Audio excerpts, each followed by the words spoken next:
In terms of the polling framework, I mean, it's something that I had never, before I met you and before I, started like having conversations with you, it's something that I never really thought much about. But then when you start looking back and reflecting on my journey and like where I came and how I ended up here and how I can apply polling to my life, I definitely think that there's a connection that can be easily made, especially when you talk about the first two letters, perseverance and others.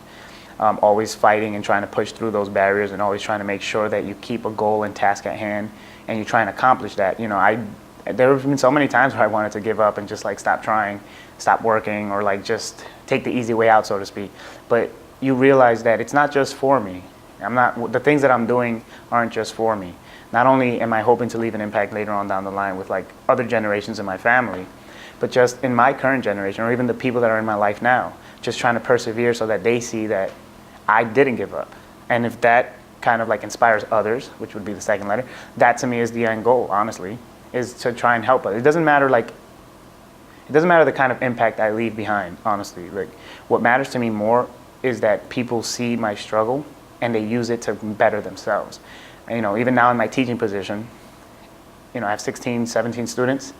If I can just impact one life, that makes a difference because that's all it takes, right? I mean, everybody can probably draw back to their college experiences and talk about that one professor that inspired them to get into whatever field they're in. And I certainly have my handful of professors that have helped me. And I think that is what makes teaching so rewarding, I guess. It's like, it's an easier way to leave an impact than like working hard and doing things like this, so to speak, right? It's because you're actually interacting with people on a day-to-day basis. And that to me is very important. They can draw from my experiences and kind of relate to them because a lot of the students at Queens College, for example, they live in the neighborhoods that I grew up in, the neighborhoods that I worked in, the neighborhoods that I worked out in. These are like people that can relate to my experiences. I was sitting in their chair 8 years ago thinking to myself, like, what am I going to do in the real world? And it makes a difference. And even as a professor, going back to polling, I'm a leader in that sense as well, because I am the leader of that pack. I'm the leader of that pack. I am the head honcho. I'm the person that they call and they email and they speak to and they ask questions to and they look to me for answers. And I take that very serious. Or even if I go back to work, even in my current capacity at work, I consider myself someone who leads by example. I show everyone, I arrive at a certain time, I do my work, I keep my head down, I try to just make sure that I earn everything I get. I don't want anything given to me. I want to earn it. No handouts because there's nothing rewarding about being given something you haven't earned.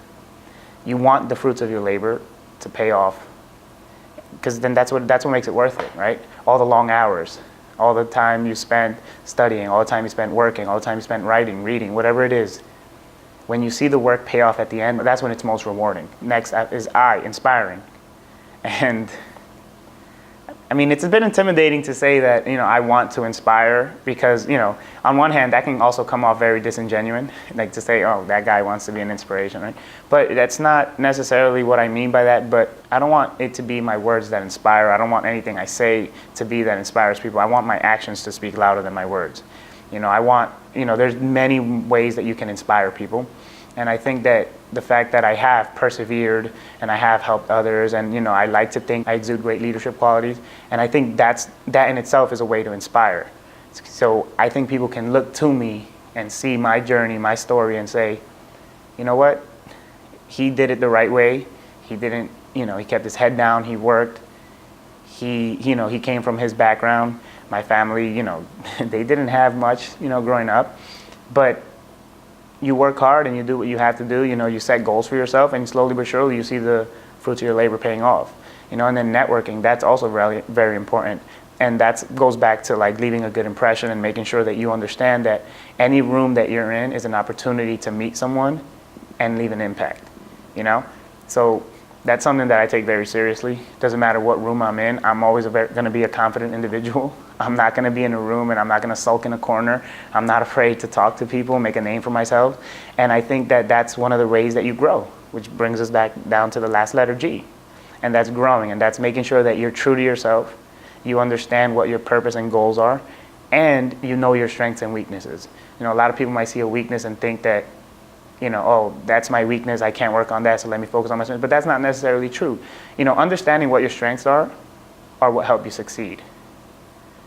but understanding your weaknesses are what help you grow. And to me, that's more important than anything else, because you're only going to be as strong as your weakest link, right? To use a cliche, you're always going to be as strong as your weakest link. So whatever your weaknesses are, once you start working on those, that's how you can truly grow, both professionally and individually.